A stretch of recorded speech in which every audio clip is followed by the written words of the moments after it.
of my life.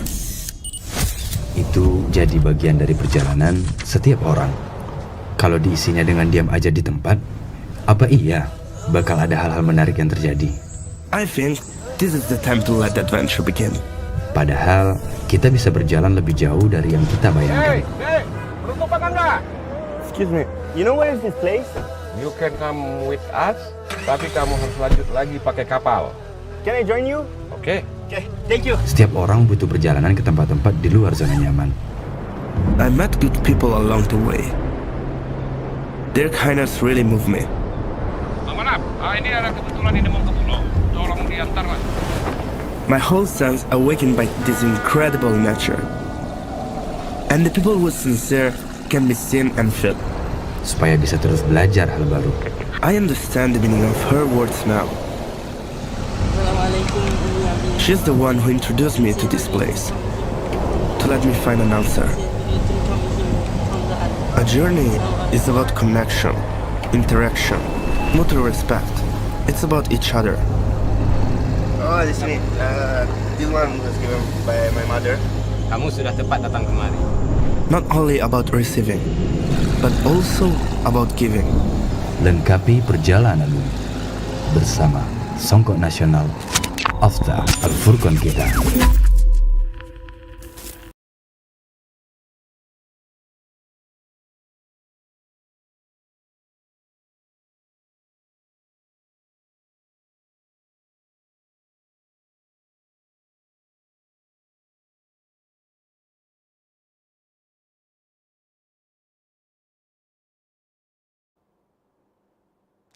Assalamualaikum warahmatullahi wabarakatuh. Innal hamdalillah nahmaduhu wa nasta'inuhu wa nastaghfiruhu wa natubu ilaih wa na'udzu billahi min shururi anfusina wa min sayyiati a'malina may yahdihillahu fala mudhillalah wa may yudlilhu fala hadiyalah. Asyhadu an la ilaha illallah wahdahu la syarikalah wa asyhadu anna nabiyyana Muhammadan abduhu wa rasuluh la nabiyya wa la rasula ba'dah. Allahumma salli wa sallim wa barik ala abdika wa nabiyyika Muhammadin wa ala alihi wa sahbihi wa man ittaba'ahum bi ihsan ila yaumiddin wa sallama tasliman katsira. Allahumma inna nas'aluka ilman nafi'a wa rizqan thayyiba wa amalan mutaqabbala. Allahumma inna na'udzu bika minal ajzi wal kasali wal jubni wal bukhli wal harami wa adzabil qabri. Allahumma ati nufusana taqwaha wa zakkiha anta khairu man zakkaha anta waliyuha wa maulaha. Allahumma inna na'udzu bika min ilmin la yanfa' wa min qalbin la yakhsha' wa min nafsin la tashba' wa min da'watin la yustajabu laha.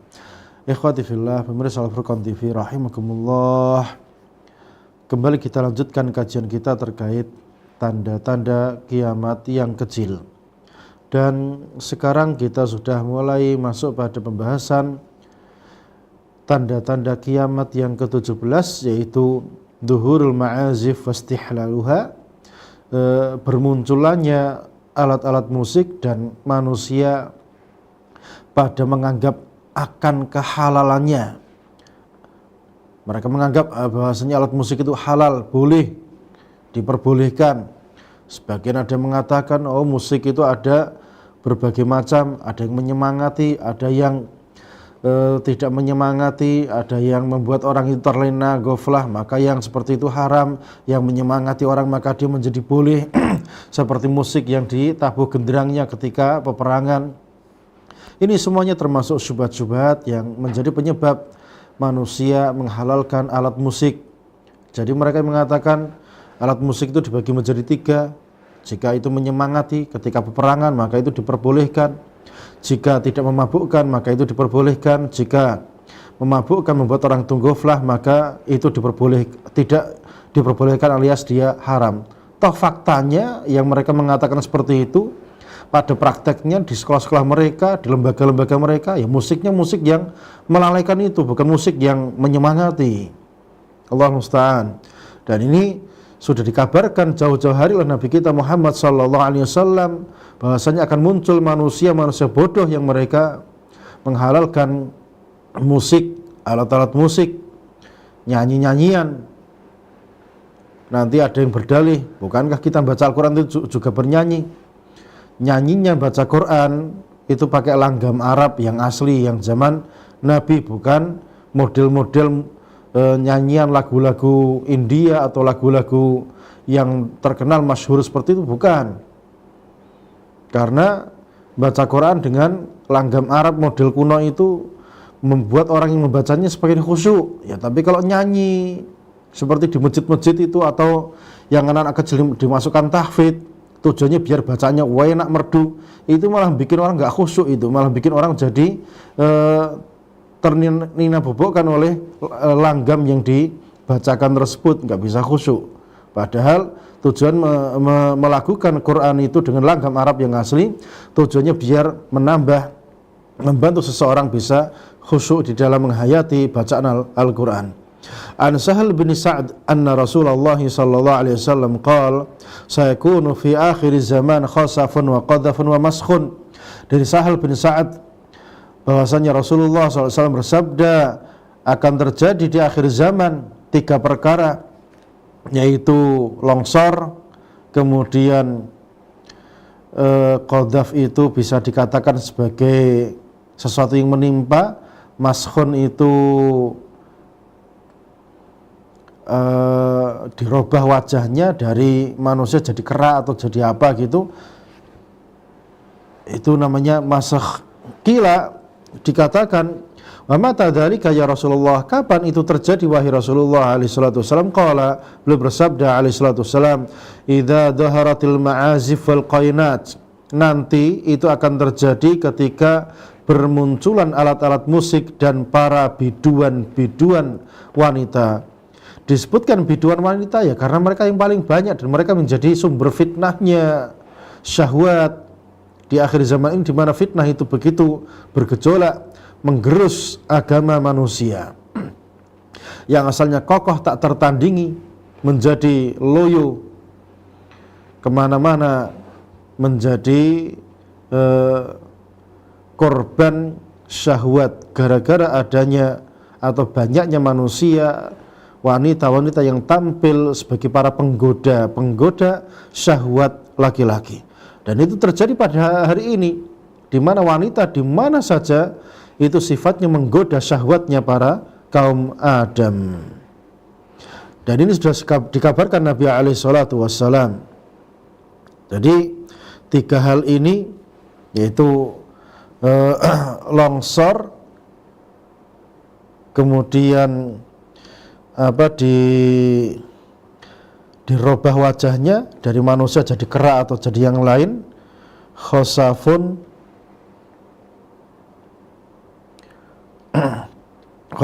wa qadhafun,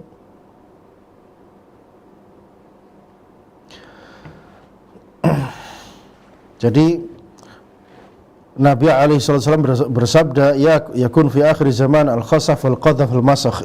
Jadi akan terjadi di akhir zaman 3 hal tersebut. Apa maknanya 3 hal tersebut? Khasaf itu adalah longsor, kemudian masakh itu tahwil. Tahwil itu apa ya bahasa kita?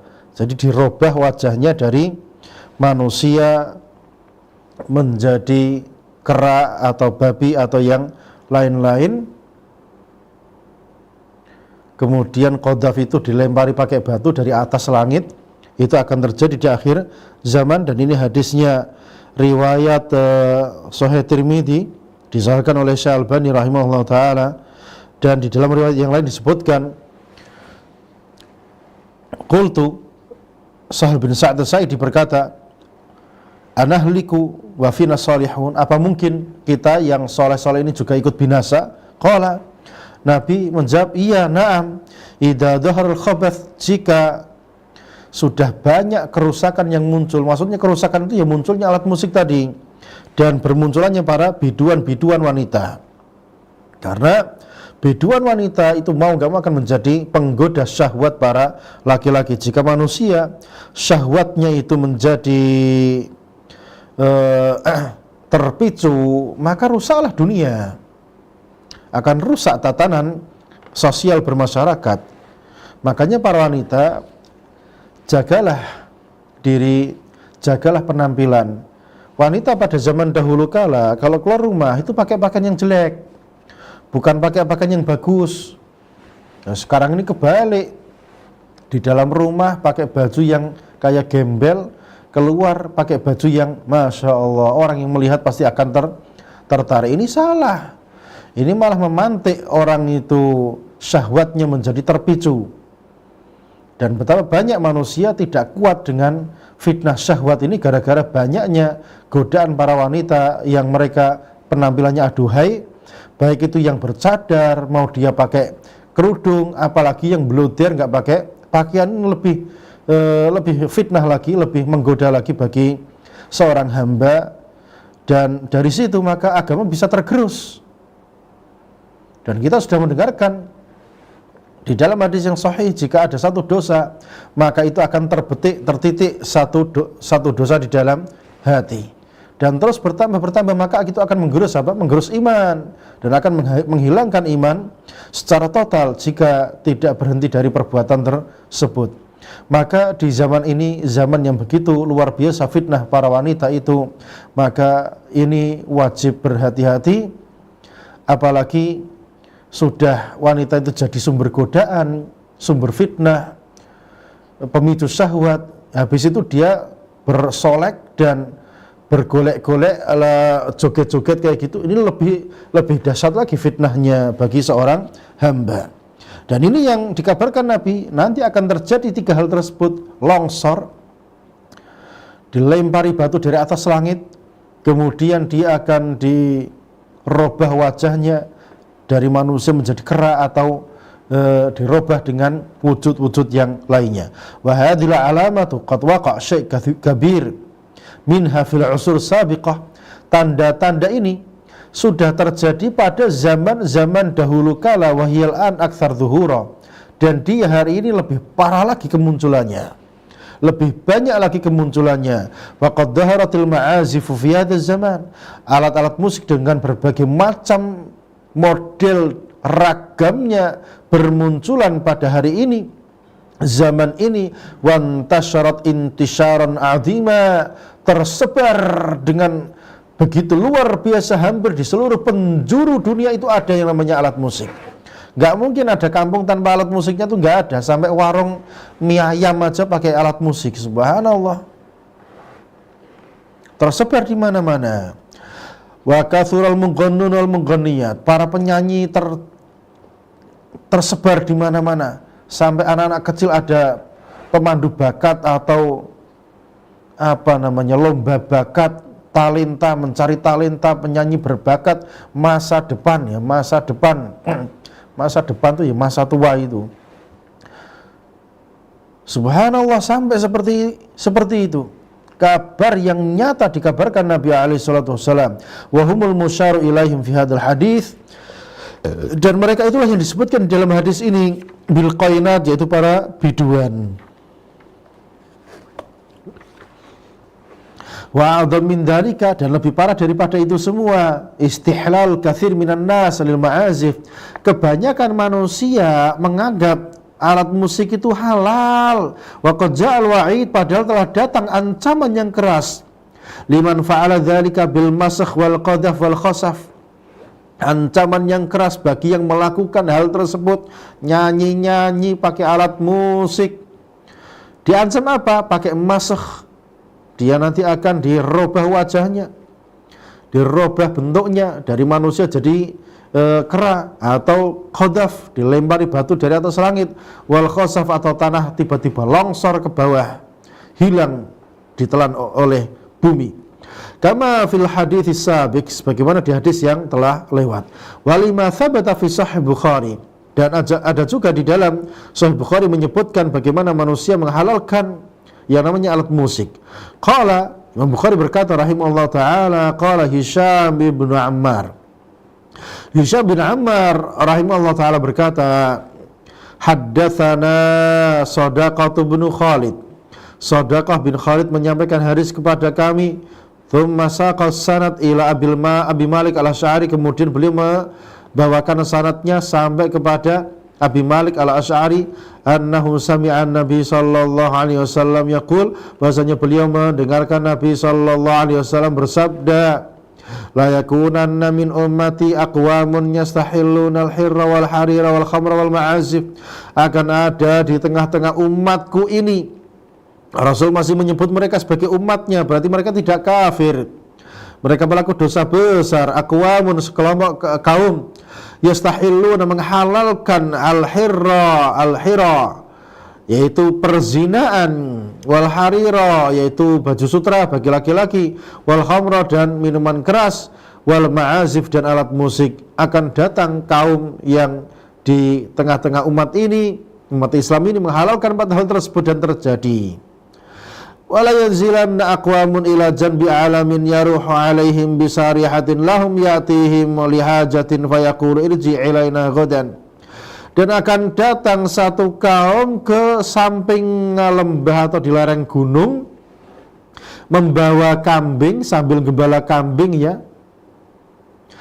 Kemudian ada orang fakir datang kepada mereka. Kemudian fayaqulu, kemudian mereka yang punya banyak kambing tadi berkata, irji ilaina ghadan. Udah besok aja datang ke sini lagi. Artinya dia menolak permintaan orang fakir tersebut padahal dia dalam kondisi lapang. Hari ini betapa banyak orang lapang, dia berfoya-foya dengan kelapangannya. Orang kaya berfoya-foya dengan kekayaannya. Tidak perhatian kepada para fakir miskin.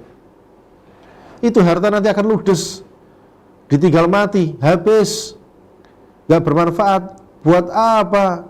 Ambisius mengumpulkan dunia. Kumpulkan dunia untuk agama Allah Subhanahu wa taala gak ada masalah itu. Tapi mengumpulkan dunia untuk ambisi syahwat, mencari kepuasan, gak bakal puas di dunia ini. Karena dunia itu adalah mata'ul ghurur, kenikmatan yang sementara, tidak bakal lama ya. Orang menikah dengan gadis yang super cantik ya, nanti 10 tahun, 20 tahun, 30 tahun jadi jelek, ya sudah tua. Ada aja penyakitnya, nggak bisa. Jadi kenikmatan dunia semuanya sementara, hanya beberapa detik saja selesai. Dan kenikmatan yang hakiki itu di surga kelak. Nah ini si kaya ini, ada orang fakir minta tolong sama dia, nggak digubris. Jadi orang kaya harus punya perhatian yang lebih kepada orang-orang fakir. Fayubayyituhumullahu wa yada'ul alam. Maka pada malam hari Allah Ta'ala timpakan gunung yang tadi dipakai rekreasi oleh mereka tadi. Jadi mereka itu rekreasi di gunung gitu. Kemudian karena gunung itu sekarang jadi tempat rekreasi di mana-mana. Ada orang fakir punya kebutuhan darurat, minta bantuan sama dia, nggak digubris, oh besok aja datang lagi. Akan terjadi nanti di akhir zaman kayak gitu. Akhirnya apa? Yubayyitullahu wa yada'ul alam. Akhirnya Allah timpakan gunung tadi kepada mereka. Wa yamsahu akharin, dan yang lainnya ada yang dimasakh, dirobah, diradatan wa khanazir. Ada yang dirobah wujudnya menjadi kera dan babi ila yaumil qiyamah, sampai hari kiamat kelak. Ini akan terjadi di akhir zaman. Entah di mana tempatnya dan siapa yang menjadi yang dimaksud di dalam hadis ini kita belum tahu. Dan itu pasti akan terjadi. Kabar hadis yang mulia ini.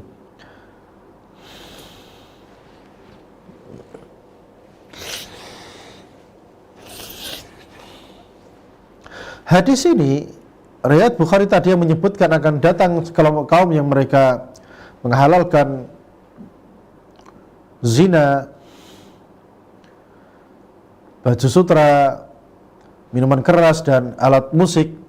Hadisnya ini mu'allaq ya. Mu'allaq itu hadis yang tidak disebutkan silsilah sanadnya. Namanya mu'allaq. Dan hadis ini tetap sahih walaupun dia hadisnya mu'allaq. Wa qad za'ama Ibnu Hazm. Nah, Ibnu Hazm itu mengklaim anna hadzal hadis munqati, hadis ini adalah munqati, terputus sanadnya. Ini salah. Lam yattasil ma bainal Bukhari wa Sadaqah bin Khalid, tidak tersambung antara Imam Bukhari dengan Sadaqah bin Khalid. Wa radda alaihi al-Allamah Ibnu Qayyim. Ibnu Qayyim membantah tuduhan Ibnu Hazm Dhahiri al-Andalusi ini. Bayyana anna ma qalahu Ibnu Hazmin batil, dan beliau menjelaskan apa yang disampaikan Ibnu Hazm itu semuanya batil min sattat wujuh, dari 6 sisi. Yang pertama, annal Bukhari qad laqiya Hisham bin Ammar. Bukhari rahimahullah taala dia benar-benar telah berjumpa dengan Hisham bin Ammar. Wa sami'a minhu, dan dengar darinya, alias dia itu gurunya langsung. Fa idza rawa anhum an'anan, dan jika beliau Imam Bukhari meriwayatkan dari Hisham bin Ammar secara an'anah, humil 'ala al-ittisal ittifaqan, maka itu semua sepakat ini hadisnya muttasil, bersambung sampai kepada Hisham bin Ammar. Li husul wa'asahu sama, ya karena hidup satu zaman dan pernah mendengarkan dari Hisham bin Ammar tersebut. Fa idza qala Hisham, maka jika Imam Bukhari berkata, Hisham berkata seperti ini, lam yakun farqun bainahu wa baina qawlihi an Hisham, maka enggak ada perbedaan antara ucapannya dengan ucapan an dari Hisham aslan. Ini lafaz-lafaz dalam riwayat itu sangat detail ya para ulama itu. Jadi dari fulan itu apakah hadisnya itu dhaif atau tidak, dari itu menunjukkan orangnya tidak dengar langsung, ada perantaranya. Soalnya kalau langsung akan berkata qalali, berkata kepadaku, atau aku mendengarkan dia mengatakan seperti ini. Yaitu kalau langsung berjumpa. Tapi kalau ada an dari si fulan, itu berarti kemungkinan dia ada perantaranya, tidak langsung dengar dari pelakunya. Yang kedua, an-nasiqat al-asbat qad rawauhu an Hisham mausula, bahwasanya para perawi siqat yang kebanyakan mereka telah meriwayatkan dari Hisham secara mausul, bersambung sampai kepada Nabi alaihi salatu wasallam. Qala Ismaili fi sahihi, Ismaili di dalam sahihnya berkata, akhbarani Hasan mengabarkan kepadaku, hadatsana Hisham bin Ammar, menyampaikan hadis kepada kami Hisham bin Ammar bi isnadihi wa matnihi, dengan sanadnya dan matannya. Yang kedua, annahu qad sahha min ghairi hadits Hisham, bahwasanya ada hadis sahih juga yang bukan dari jalur Hisham bin Ammar tadi. Farawahu Ismaili wa Utsman bin Abi Syaibah, Ismaili dan Utsman bin Abi Syaibah, saudaranya Abu Bakar bin Abi Syaibah Sun'ani, meriwayatkan hadis bisanadain akharin, dengan 2 jalur sanad yang berbeda, ila Abi Malik al-Asy'ari, kepada Abu Malik al-Asy'ari radhiyallahu ta'ala anhu. Yang keempat, annal Bukhari law lam yalqa Hishaman wa lam yasma' minhu, seandainya Bukhari tidak berjumpa dengan Hisham bin Ammar tadi dan tidak dengar darinya langsung, fa idkhaluhu hadzal hadis, maka tatkala Imam Bukhari memasukkan hadis Hisham bin Ammar ini di dalam sahihnya, wa jazmi, dan beliau menjazm, memastikan ini hadis yang sahih, ya dulu ala annahu tsabit indahu an Hisham, itu menunjukkan hadis itu betul-betul ada dari Hisham. Walam yadhkur wasitah bainahu wa bain Hisham, beliau tidak menyebutkan wasitah, perantara antara beliau dengan Hisham. Kenapa? Imma li syuhratihim, ya mungkin karena saking terkenalnya hadis ini, wa imma li kasratihim, atau saking banyaknya hadis-hadis riwayat seperti ini. Fa huwa ma'rufun masyhurun an Hisham, ini sangat ma'ruf, sangat masyhur dari Hisham bin Ammar rahimahullah taala. Yang kelima, kenapa ucapan Ibnu Hazm itu batil? Annal Bukhari idza qala fi sahihihi qala fulan, bahwasanya Bukhari rahimahullah taala jika mengucapkan fulan berkata, fal muradu anal hadits sahih indahu, maka maksudnya hadis itu pasti sahih bagi Imam Bukhari rahimahullah taala. Yang keenam, annal Bukhari dzakara hadzal haditsa muhtajjan bih, Bukhari rahimahullah taala menjadikan hadis ini sebagai hujjah atas perkara yang sedang disampaikan. mudkhilan lahu fi sahih, sehingga hadis ini dimasukkan ke dalam sahihnya aslan la istishhadan, bukan sebagai sampingan, tetapi sebagai sumber hujjah, sumber bukti, sumber dalil atas perkara yang sedang disampaikan, yaitu perkara akan ada yang menghalalkan khamr dan menamakan khamr dengan nama-nama yang lain sebagai penguat rohani atau apa gitu. Ini dijadikan sebagai hujjah, dalil oleh Imam Bukhari rahimahullah ta'ala. Fal hadithu sahihun bila raib, sehingga hadis ini, riwayat Bukhari ini, dia betul-betul sahih tanpa diragukan lagi. Wa qala Ibnu Salah rahimahullah ta'ala berkata, wala iltifata ila Abi Muhammad bin Hazm Dhahiril Hafidh fi radihi ma akhraj al-Bukhari min hadithi Abi Amir atau Abi Malik fadzakarah. Jadi sudah enggak butuh untuk menoleh kepada pendapatnya Abu Hazm Dhahiri, Abu Muhammad Ibnu Hazm Ad-Dhahiri Al-Andalusi tersebut, ketika beliau mendhaifkan hadisnya Bukhari rahimahullah ta'ala yang mengharamkan musik. Ya, kenapa? Karena ucapan Ibnu Hazm Dhahiri ini ucapan yang batil. Tsumma qala, kemudian beliau berkata, wal haditsu sahih, hadis itu sahih, ma'ruf litisal, sudah ma'ruf, dia mutasil hadisnya, tidak munqati, bisyartis sahih, syaratnya syarat sahih. Wal Bukhari rahimahullah ta'ala qad yaf'alu misla dzalika la likauni dzalikal haditsu ma'rufan min jihati thiqat. Dan emang Bukhari rahimahullah ta'ala terkadang melakukan hal tersebut dengan hadis-hadis yang mu'alak seperti itu tanpa menyebutkan rawinya siapa. Ya, karena hadis itu sudah ma'ruf di kalangan para siqat, para perawi yang hebat. Andalika syakhsil ladzi alaqahu anhu, tentang orang yang dimana Bukhari memu'alakkan hadisnya itu. Jadi sampai Hisham nggak disebutkan setelahnya siapa perawinya, itu namanya hadis yang mu'alak. Itu kebiasaan Bukhari, ya, karena sudah masyhur. Wa qad yaf'alu dzalika likaunihi qad dzakara dzalika al-hadits fi mawdhi' akhar, dan terkadang melakukan hal tersebut ya karena sudah disebutkan di tempat yang lain di dalam Sahih Bukhari dengan cara bersanad atau bersambung sanadnya. Ini kebiasaan beliau rahimahullah ta'ala. Wa qad yaf'alu dzalika li ghairi dzalika min al-asbab allati la yashabuha khalalun qita', dan terkadang beliau melakukan hal itu karena sebab yang lain yang tidak sampai menyebabkan hadisnya itu bermasalah atau munqati, wallahu a'lam. Innama ataltul kalam ala hadzal hadits, ya kenapa saya bahas panjang lebar terkait hadis ini? Lianna ba'dhan nas, ya karena kebanyakan manusia yatashabbathu bi ra'yi Ibnu Hazm, mereka kesempatan ambil pendapatnya Ibnu Hazm Ad-Dhahiri yang menghalalkan musik. Wa yahtajju bihi ala ibahatil ma'azif, dan sehingga berhujjah dengan ucapannya Ibnu Hazm atas halalnya alat musik tersebut. Wa qad tabayyana annal hadits warida fin nahyi anha sahihah, dan telah jelas bahwasanya hadis-hadis yang melarang musik itu semuanya sahih.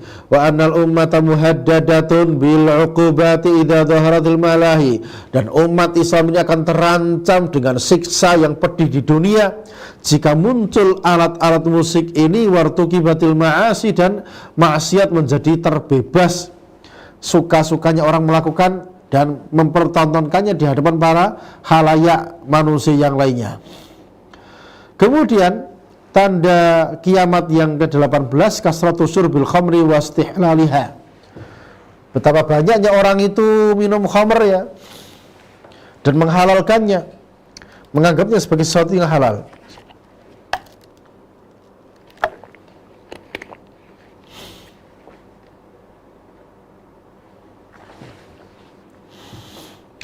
Dhahara fi hadil ummah syurbul khamri, akan muncul di tengah-tengah umat ini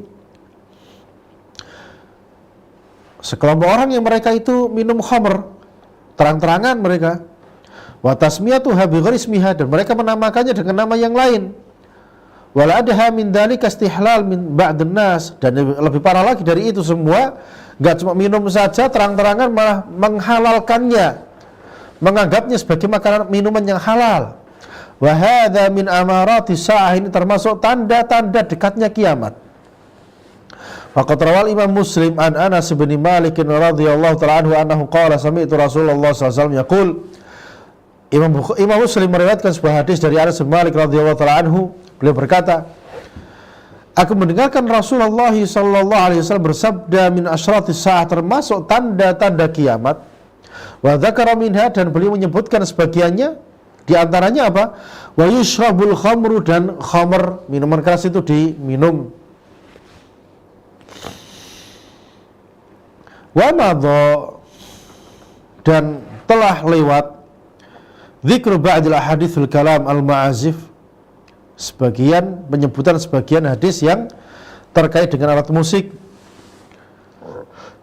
Wa fiha, yang di dalamnya, annahu sayakun, akan terjadi min hadil ummah, dari umat ini, man yastahillu syurbal khamri, yang mereka menghalalkan minum minuman keras. Aminha ma rawahul Imam Ahmad, ada pula hadis yang lain dari riwayat Imam Ahmad rahimahullah taala dan Ibnu Majah dari Ibadah bin Samit annahu qala Rasulullah sallallahu alaihi wasallam, di mana Rasulullah sallallahu alaihi wasallam bersabda, la tastahilanna ta'ifatun min ummatil khamra bismin yusammunaha iyyah. Akan datang kelompok dari umatku ini menghalalkan khamr dan menamakannya dengan nama yang lain, ya, sebagai penguat rohani, penguat jiwa, penyemangat hidup, atau yang lain-lain. Ini sudah dikabarkan oleh Nabi alaihi salatu wasallam. Qad utliqa 'alal khamri asma katsirah, di mana nama-nama khamr itu dinamakan dengan nama yang berbeda-beda. Hatta sumiyat, sampai ada yang menamakannya bi masyrubat rohaniyah, minuman rohani, wa nahwu dzalika, dan yang semisalnya. Wal ahaditsu fi bayani anna hadhil ummah sayafshu fiha syurbul khamr, dan hadis ini menjelaskan di mana di tengah-tengah umat ini akan tersebar orang yang minum minuman keras, minum khamr tersebar di mana-mana. Wa anna fihim, dan di tengah-tengah mereka man yastahilluha, menghalalkannya, wa yughayyir ismaha katsirah, dan mengganti nama-namanya dengan nama-nama yang lain. Wa fasara Ibnu Arabi istihlal khamr bi tafsirain. Ibnu Arabi menafsirkan maknanya menghalalkan khamr itu dengan dua tafsir. Yang pertama, i'tiqadu hilli syurbiha, meyakini halal minum minuman keras tersebut. Padahal kita semuanya sudah familiar, khamr itu haram. Baik yang pemabuk maupun yang tidak mabuk semuanya meyakini khamr itu haram. Tapi di akhir zaman akan datang yang meyakini khamr itu halal. Subhanallah. Fitnah syubhat. Atsani, yang kedua, an yakunal muradu bidzalikal istirsal fi syurbiha. Makna yang kedua yaitu enggak peduli, pokoknya minum gitu aja. Kastirsal fil halal, sama seperti bagaimana orang itu makan yang halal. Yes, enjoy gitu aja. Jadi udah minum khamr, enjoy. Pakai baju warna kuning sambil duduk di atas sofa. Di sampingnya ada khamr di gelas, harganya 30 juta. Ini subhanallah, terang-terangan. Wa dzakara annahu sami'a wa ra'a man yaf'alu dzalika, dan disebutkan bahwasanya beliau mendengarkan dan melihat yang melakukan hal itu, wa huwa fi zamanina hadza aktsar, dan dia di zaman ini lebih banyak lagi. Wa qad futina ba'dun nasi bi syurbiha, di mana banyak manusia terfitnah untuk kecantol ikut minum minuman keras. Wa adza min dzalika bai'iha jihara, dan yang lebih parah daripada itu menjual tawak terang-terangan di pinggir jalan, menjual khamr, minuman keras di tempat-tempat yang terbuka. Subhanallah. Wa syurbuha alaniyah, meminumnya dengan cara terang-terangan. Fi ba'dil buldan islamiyah, di sebagian negeri-negeri Islam.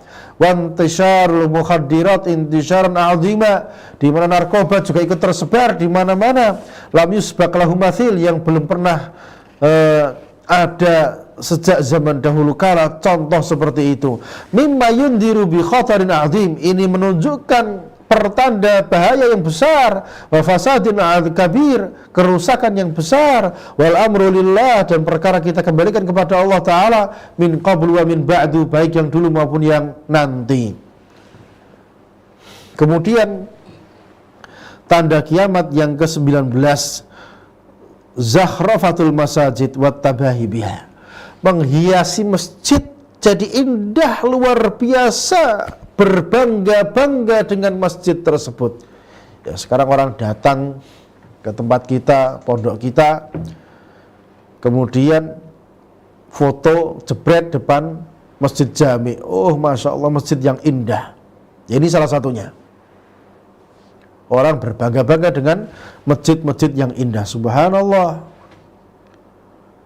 Tolong yang punya duit banyak, bangunlah masjid dan pahami fikih membangun masjid. Masjid itu perkara syar'i, bukan perkara duniawi dia itu. Sehingga bangunnya tidak boleh sesuai selera Anda, bukan.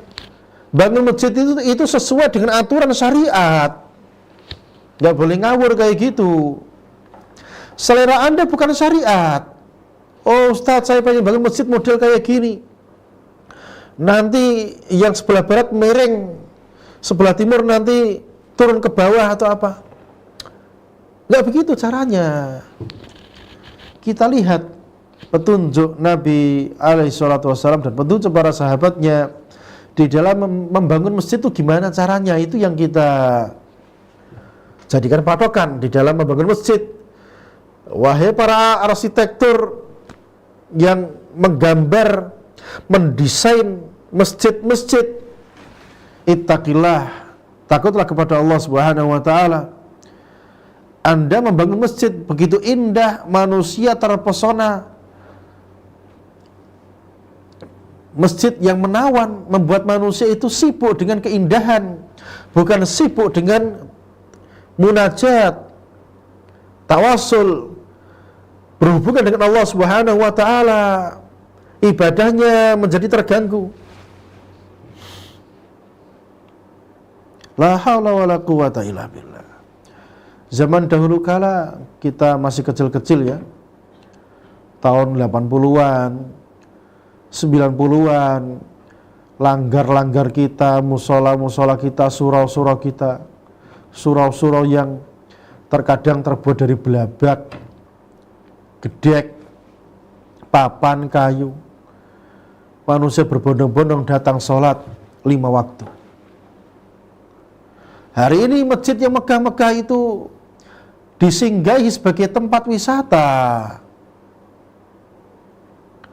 La haula wala quwata illa billah. Miris.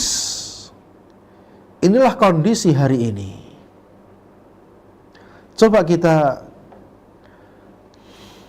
cek di sini bagaimana sunnahnya ya, membangun masjid itu seperti apa. Dan bahwasanya menghiasi masjid, membuat indah masjid itu perkara yang terlarang. Wa minha zukhrufatul masajid, di antara tanda kiamat adalah menghiasi masjid, wa naqshiha, membuat ukir-ukiran yang indah, wa tafakhur biha, berbangga-bangga dengan masjid yang indah tersebut. Wa qad rawal Imam Ahmad an Anas anna Rasulullah sallallahu alaihi wasallam qala, telah diriwayatkan dari Imam Ahmad dari Anas bin Malik radhiyallahu ta'ala anhu bahwasanya Rasulullah SAW bersabda, la taqumu sa'atu hatta yatabahan nasu bil masajid. Tidak akan terjadi kiamat sampai manusia berbangga-bangga dengan masjid yang dia bangun. Oh, ini sekarang yang kita Ahlus Sunnah pun, yang mengaku di atas salaf pun, kalau datang misalnya ke masjid ya apa, Masjid Barkah contohnya, Masya Allah masjidnya, itu kata-kata yang akan kita dengar itu. Nanti datang ke masjid yang lainnya, Masya Allah, Masya Allahnya bisa 1 jam itu. Saking takjubnya dengan indahnya bangunan tersebut. Nanti yang bangun alasannya biar nyaman, orang biar tertarik datang ke masjid. Tertariknya datang ke masjid bukan karena lillahi ta'ala, karena pengen wisata.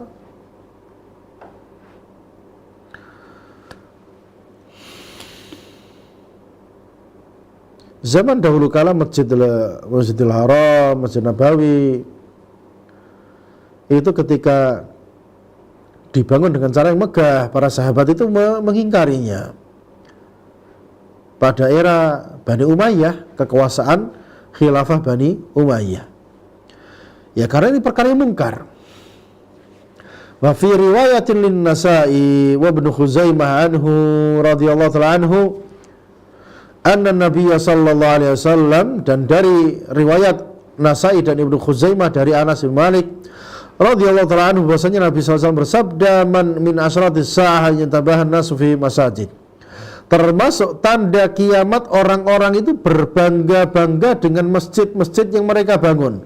Qala al-Bukhari rahimahullah ta'ala qala Anas, Bukhari menafsirkan hadis ini, Anas berkata yatabahawna biha, orang-orang pada berbangga-bangga dengannya, wa thumma la ya'murunaha illa qalila. Udah dibangun megah, wah bagus, ternyata yang datang sholat cuma 5, satu saf gak lengkap. Ya Allah, dana yang begitu besar dihabiskan dengan hasil yang minimalis. Ya ini namanya rugi.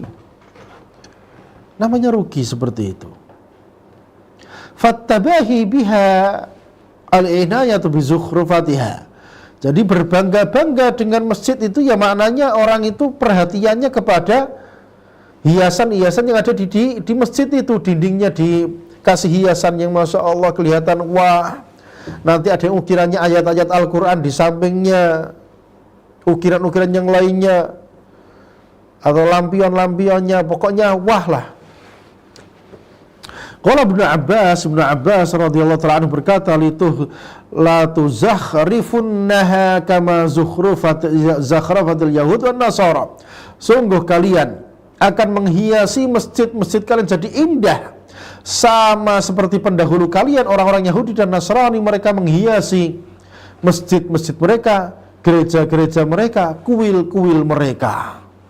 Waqad naha Umar bin Khattab radhiyallahu ta'ala anhu an zakhrafatil masajid, di mana Umar bin Khattab radhiyallahu ta'ala anhu telah melarang orang-orang menghiasi masjid-masjid, li'anna dzalika, kenapa demikian? Ya karena hal itu yashghalun nas an salatihim, menyibukkan manusia dari salat mereka, jadi enggak fokus salatnya. Wa qala indama amara bi tahdidil Masjid Nabawi, dan beliau mengatakan hal itu ketika memerintahkan pengukuran ulang batasan Masjid Nabawi.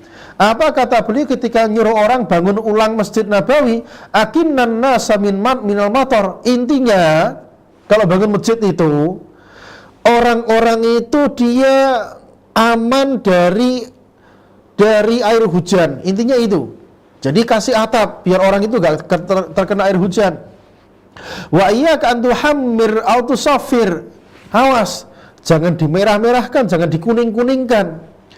Fataftinan nas, sehingga itu akan menfitnah, merusak agama manusia. Ya karena nanti kalau dikuningkan, dimerahkan, wow, kan gitu.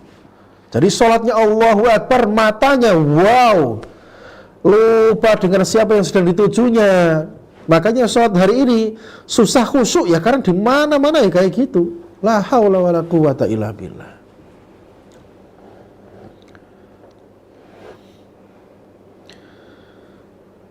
Rahimallahu Umar, semoga Allah Ta'ala merahmati Umar. Fa innan nas lam ya'khudh bi wasiyati, di mana manusia kebanyakan enggak gubris wasiatnya Umar.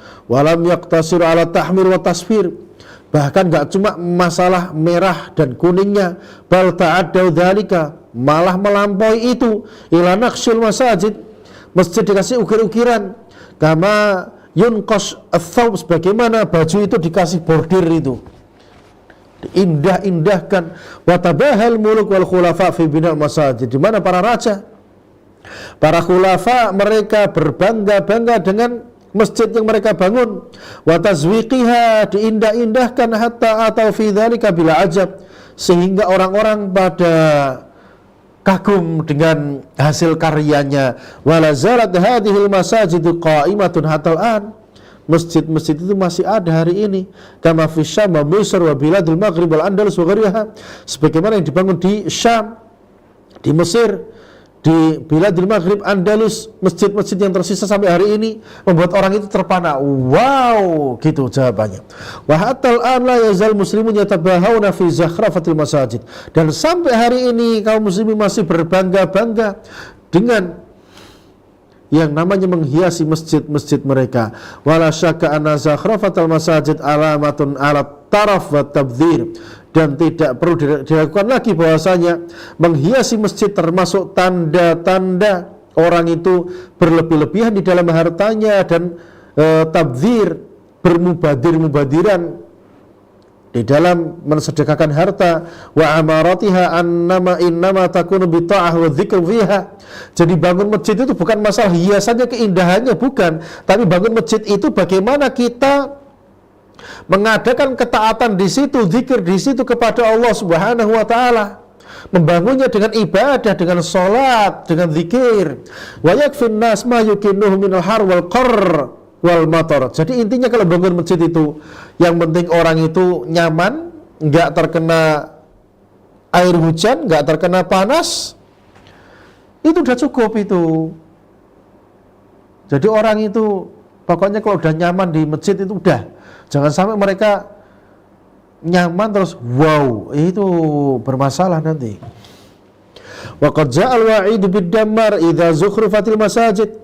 Dan telah datang ancaman keras akan hancur umat ini jika manusia menghiasi masjid-masjid mereka. Wa hulliyatil masahif, dan mushaf-mushaf itu tidak isinya jadi pusat perhatian, tapi covernya itu dihiasi, diindah-indahkan, bahkan nanti ayat-ayat Al-Qur'annya ditulis pakai apa? Anyaman emas atau songketan emas. Subhanallah. Perhatian berpindah tidak kepada isi tetapi kepada hiasan-hiasannya. Faqad rawal Hakim wa Tirmidzi an Abi Darda. Tirmidzi meriwayatkan dari Abu Darda radhiyallahu ta'ala anhu annahu qala, bahwasanya beliau berkata, "Idza zawwaqtum masajid wa halaitum masahif faddamara alaikum." Jika kalian sudah menghiasi masjid-masjid kalian, mengindah-indahkannya, menghiasi mushaf-mushaf kalian, maka kehancuran atas kalian, kata Abu Darda radhiyallahu ta'ala anhu. Qala Al-Munawi rahimahullah ta'ala berkata, fa zakhrafatul masajid wa tahliyatul masahif manhiyun anha. Sehingga menghiasi masjid-masjid itu dan menghiasi mushaf-mushaf yang ada itu hukumnya terlarang, li'anna dzalika yashghalul qalba, karena itu menyibukkan hati, pandangannya jadi kepada itu. Wa yulhi anil khusyuk, membuat orang itu enggak khusyuk. Wa tadabbur, enggak bisa tadabbur. Wal hudur ma'allah, enggak bisa hadir bersama Allah Subhanahu wa taala. Walladzi alaihi syafi'iyah anna tazwiqal masjid walal ka'bah bidahabin aw fiddah haramun mutlaqa. Dan itulah yang dipilih oleh Syafi'iyah, mazhab Syafi'i, yang mereka mengatakan bahwasanya menghiasi masjid walaupun itu Ka'bah yang dihiasi dengan kuning-kuningan, emas, perak dan seterusnya, itu haram secara mutlak. Wa bi ghairihi ma makruh, dan selain Ka'bah itu hukumnya makruh. Nah, sekarang orang dapat hadiah kiswah Ka'bah yang ada emasnya di situ, dipajang depan masjid di bagian imam. Ini orang bodoh itu yang bangun masjid seperti itu. Wala haula wala quwwata illa billah.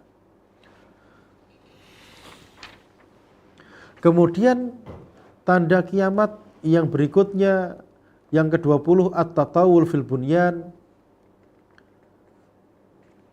yaitu manusia pada berlomba-lomba tinggi-tinggian gedung.